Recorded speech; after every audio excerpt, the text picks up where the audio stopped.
redz, kā saka, tas vācietis nāca iekšā, zin, un latvieši atkāpās pāri, kā saka, pa jugli, atkāpās uz Cēs virzienā. Un Balodis ar savu brīgoju, ar savu brigādi stāvēja Ādažos. Tas kā neintrāli. Un tie galvenā cīņa, tā tika izkarjot Cēsīs. Bez šaubiem, Igauņi nāca palīgā, un tur Cēs, kā saka, Cēs rod, bija kāds puikas ar sīna basam kājām, bez saudens rokā, nāca iekšā.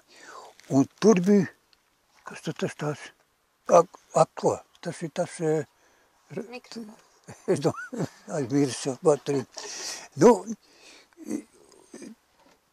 tur Vācu pusē bija, saproties, sausmais landesvērs, ja? Tas ir zemesarga. Un zemesargos, saproties, kas dienī tev jātniek brigādi bija. Tas Vācu pusē, kas ir. Un tie bija aizgājuši Vācu pusē līdz Cēsim. Un tagad arī Vācu landesvērā pa lielākai tiesā viss bija šitie Baltijas Vācu muižnieku dēli un tā muižniecība iekšā. Un tas viņus vadīja pulkvedis Otto Goldfelds, vēlāk Otto Zeltiņš pārkustījās. Un viņš taisni izšķirošā reizā Igauņa latviešiem tur tas vācieši nesasist. Vienā reizē, saproties, tas landesvērs, tas Goldfelds savu jātnieku brigādi pagriez pret vāciešiem. Viņš gāja kopā. Tāpēc viņš brīnījās cilvēki,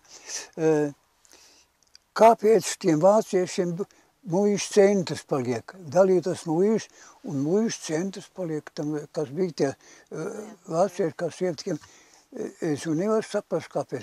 Bet redz, kad tādēļ, kad vācieši landesvērs, kā saka, viņi skaitījās tā dzelzibīsi, tās jātnieku brigādi, pārgāja, kā saka, latviešu pusē. Ar to tik Cēs kaujas izšķirts.